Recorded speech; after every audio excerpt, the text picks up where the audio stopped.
กชาติพันธุ์รวมใจรักษามัคคี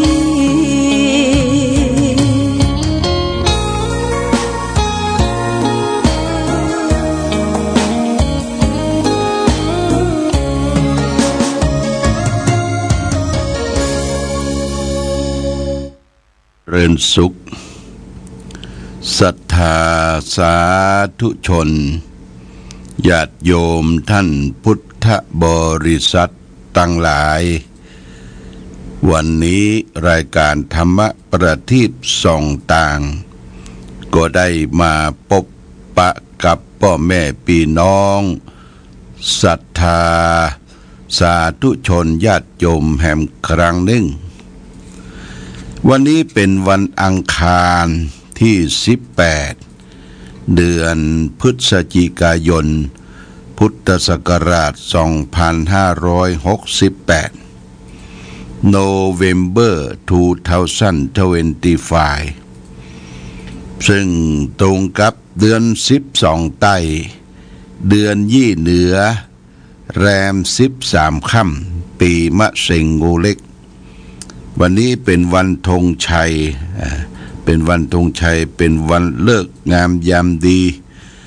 เหมาะแก่การที่จะทำมังคละมงคลต่างๆเช่นว่ากินแขกแต่งงานเฉลิมฉลองขึ้นบ้านใหม่เปิดอาคารสถานที่เป็นที่เหมาะสมวันนี้แรม13ค่ำเป็นวันธงชัยวันนี้อากาศท้องถิ่นที่อำเภอฝางมีฝนตกลงมาตั้งแต่เมื่อคืนละญาติโยมตั้งแต่เมื่อคืนตั้งแต่9 โมง 10 โมงเมื่อคืนมาถึงเจ้านี้ก็ยังตกอยู่ตกเป็นทรายเป็นใย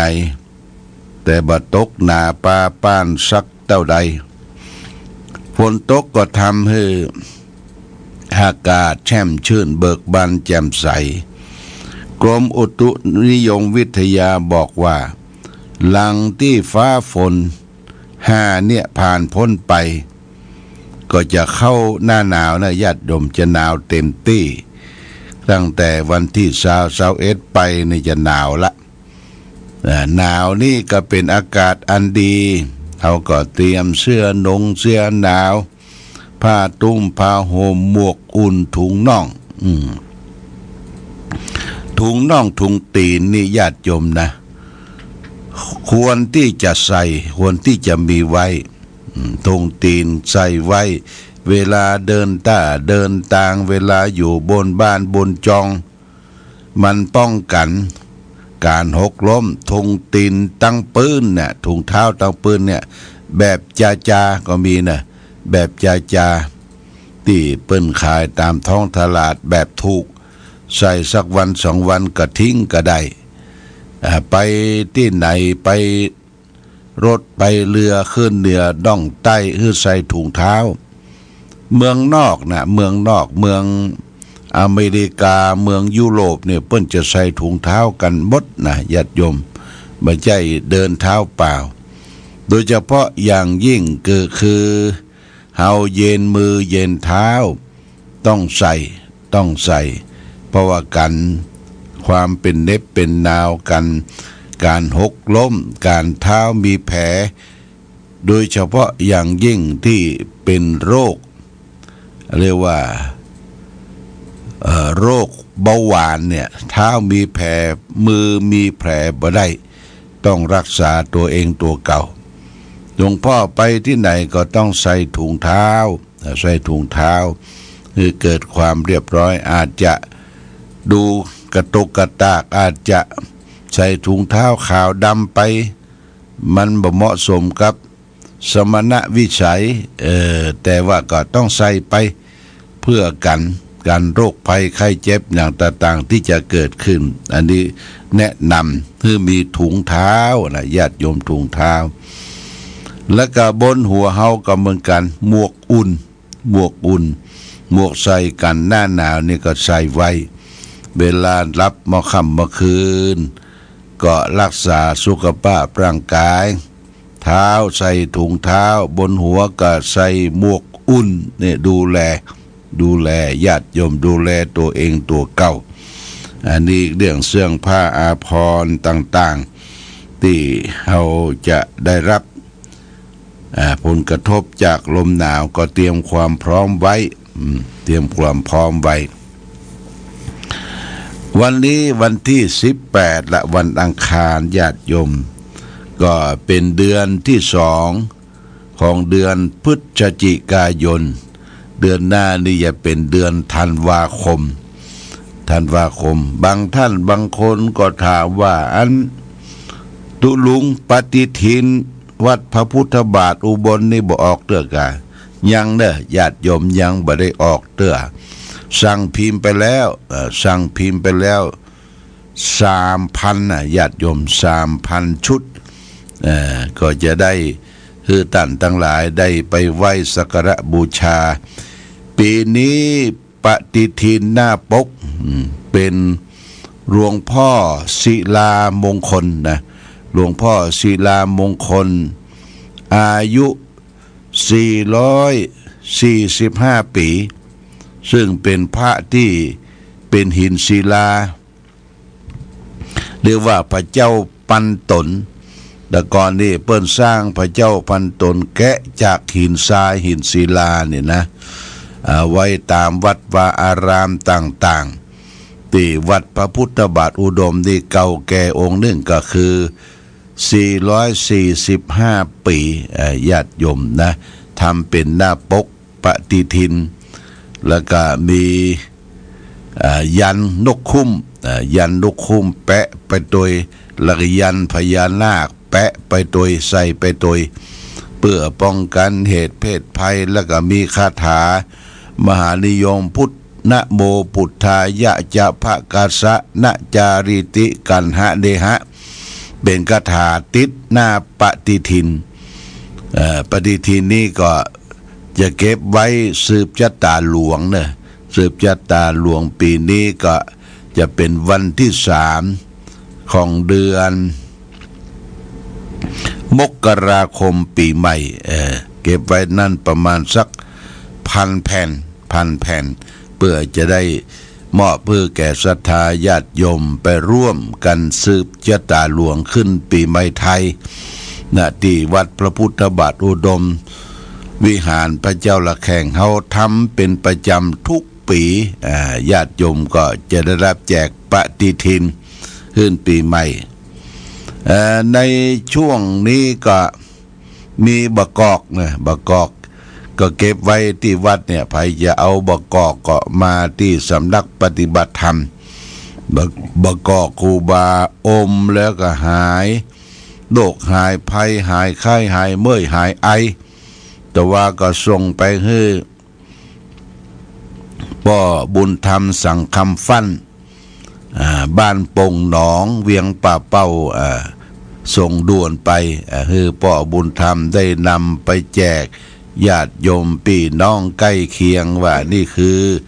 บะกอกครูบาที่อยู่บนสำนักวิปัสสนานาบอสวาสำนักปฏิบัติธรรมนี่ก็แจ้งให้ญาติโยมท่านสาธุชนทั้งหลายได้รับทราบวันนี้ได้มาพบท่ามกลางสายฝนก็จะได้นำนักธรรมมาฝากเพื่อแก่ศรัทธาญาติโยมสาธุชนวันนี้เอาเรื่องสีติภูตคถาว่าด้วยคนที่เย็นลงแล้ว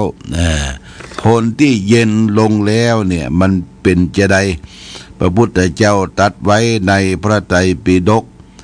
เล่มที่27หน้า2002นะ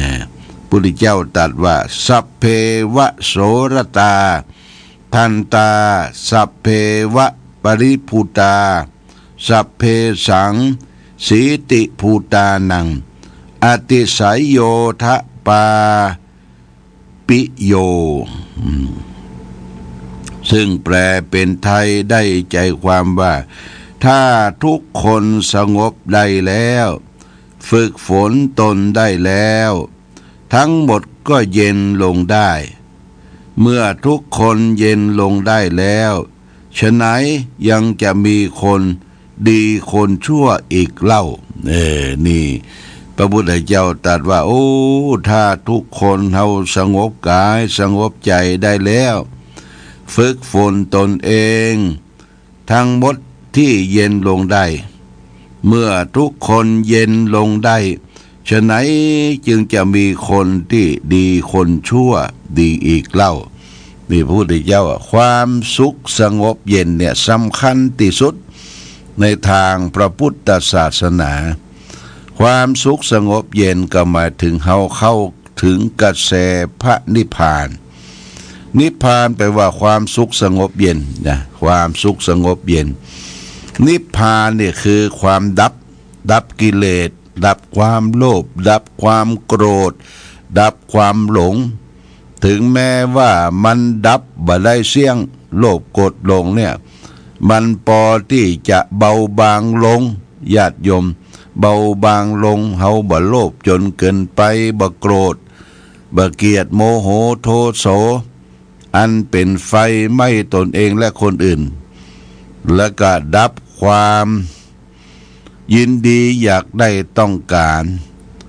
ดับความโมหะความหลงรูปเสียงกลิ่นรสโผฏฐัพพะดับทั้งหลายทั้งปวงในโลกกดลงได้บึงแม้ว่าถึงแม้ว่าบัทาวรบัทาวรมันจะดับได้ชั่วครั้งชั่วคราวก็ถือว่าเป็นความสงบญาติโยมความสงบเนี่ยเป็นเหตุแห่งการเกิดความสุขความสุขเกิดจากความสงบเรียกว่าบางทีโอกาสเฮาก็ไปปลีกวิเวกหาที่สงัดสงบเพื่อให้เกิดความพบสัจธรรมความจริงญาติโยมบางท่านบางคนมีที่ไร่ที่นาที่สวนมีห้างนาเขียงนาบางทีก็กินข้าวงายแล้วก็ไม่หยังเอามีดเอาผ้าเหียไปอยู่กลางต้งอยู่กลางนา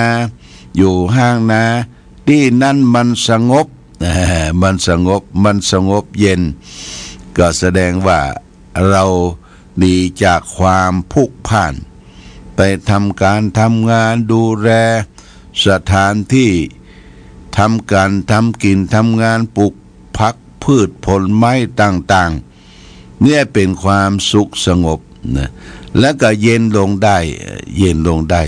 เพราะฉะนั้นขอควรที่เฮาควรที่จะเสาะแสวงหาอันใดที่มันเย็นลงเนี่ยญาติโยมอันนั้นคือกระแสแห่งธรรมะที่สำคัญในทางพระพุทธศาสนาถ้าที่ไหน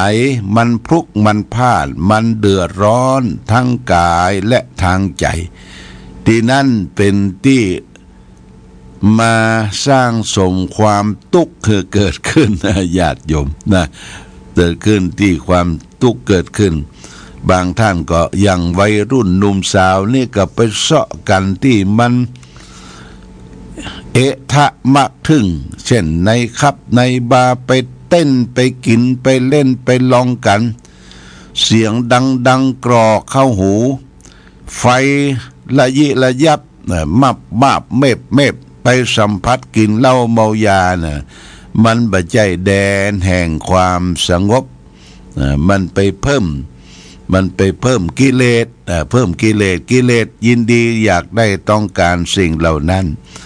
มันก็เป็นความสุขชั่วขณะหนึ่งเป็นความสุขโลกีความสุขโลกีมีได้ชั่วครั้งชั่วคราวความสุขยืนยาวต้องเข้าหาธรรมะนี่ญาติโยมไปหาธรรมะก็เช่นว่าไปที่เปิ้นประพฤติปฏิบัติธรรมไหว้พระสวดมนต์บทสนใจอันอย่างถ้าถึงเวลาก็เอาขันเข้าตอกดอกไม้เอากีรณะปัจจัยสิ่งที่มีอยู่ไปโดยยกตัวอย่างเช่น ที่วัดพระพุทธบาทอุดมเนี่ยนะได้กำหนดปฏิบัติธรรมทุกวันเสาร์ทุกวันเสาร์9 โมงถึง11 โมงครึ่งญาติโยมก็สามารถไปได้แล้วก็บ่ได้เรียกว่าบ่ได้ปิดกั้นญาติโยมเนี่ยเปิดโล่งมีหนทางไปโล่งสงบเย็นใจก็ไปขึ้นไหว้พระด้วยกันมีพัดลมมีเบาะนั่งมีเก้าอี้น้อยให้นั่งไหว้พระสวดมนต์ด้วยกันนี่เอาไปเพื่อความสุขเพื่อความสงบในด้านจิตใจและร่างกายของเฮาเรียกว่ามีทานศีลภาวนาเกิดขึ้นเนี่ยไปทางที่ดีก็ทางขึ้นแนะนำกันไปในทางสวรรค์แนะนำกันไปขึ้นสวรรค์ทานรักษาศีลปั่มเปงเจริญภาวนาญาติโยมนี่ควรที่จะส่งเสริมกันหลวงพ่อตั้งใจว่า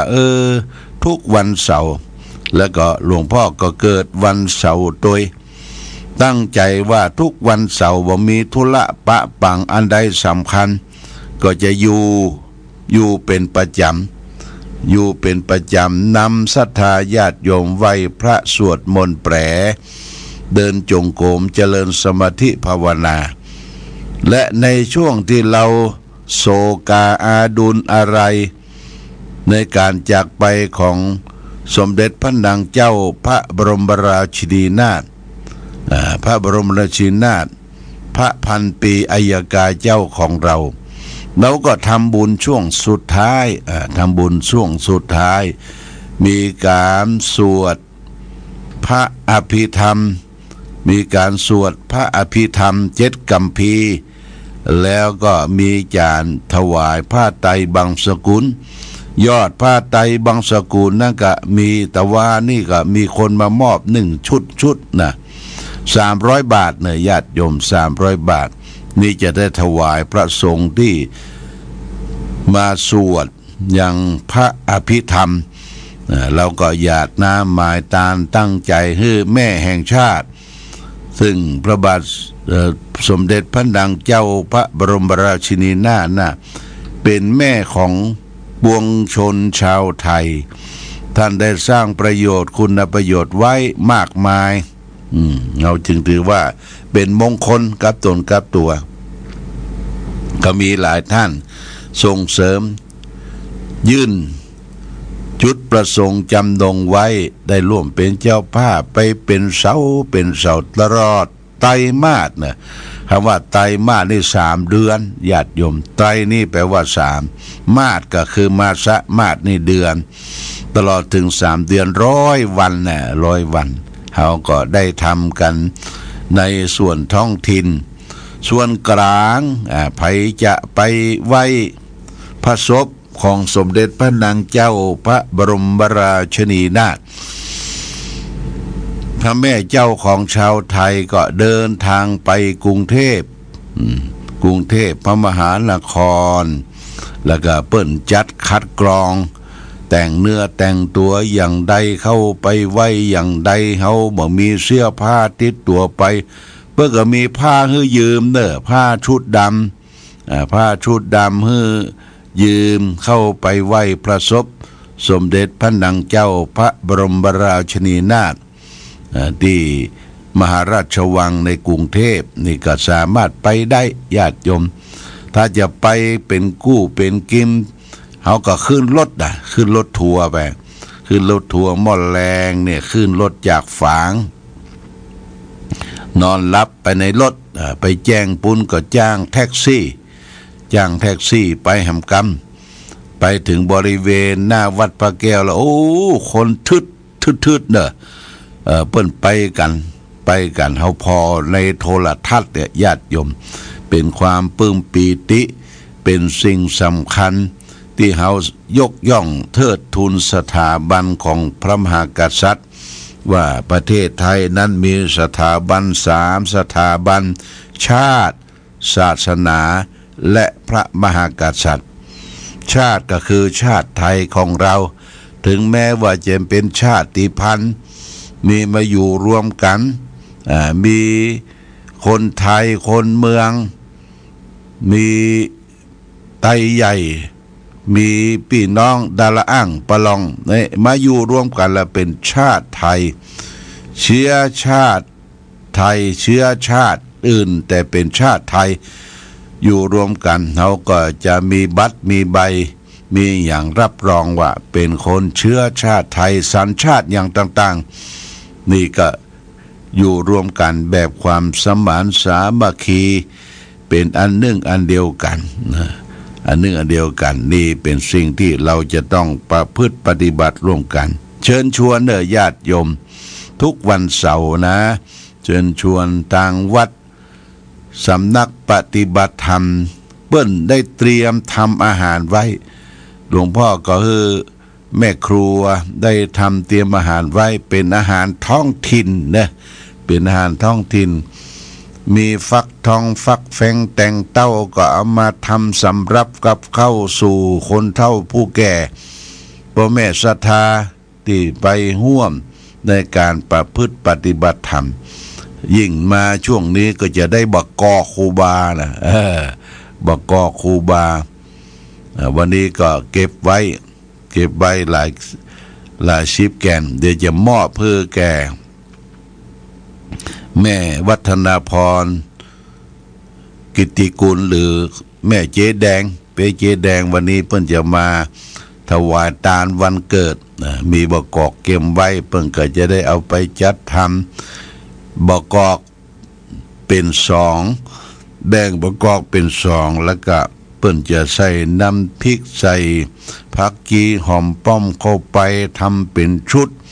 แล้วก็ไปถวายตุเจ้าอม ไว้อมอันนี้ก็แจ้งญาติโยมท่านสาธุชนทั้งหลายรับทราบมาณโอกาสนี้วันนี้ได้มาพบญาติโยมท่านสาธุชนทั้งหลายบ่จำเป็นก็บ่ต้องออกบ้านออกจองเพราะว่าฟ้าฝนลงสิเนี่ยพักผ่อนญาติโยมพักผ่อนนอนหลับพักผ่อนดูบ้านดูจองของเฮาอย่างที่มีของเก่าของเดิมในตู้เย็นที่ยัดไว้ก็เอามาทำสำรับกับข้าวดูแลกันเพื่อให้เกิดความสุขในบ้านของเฮานี่ฝากไว้เฮาบ่จำเป็นออกไปนั่นไปนี่ถ้าจะไปก็ฝากกันไปกาดก้อมที่จำได้ในบ้านหมู่บ้านก็ไปได้แล้วก็ไปทำสำหรับกับข้าวเลี้ยงดูปูเสือกันต่อไปวันนี้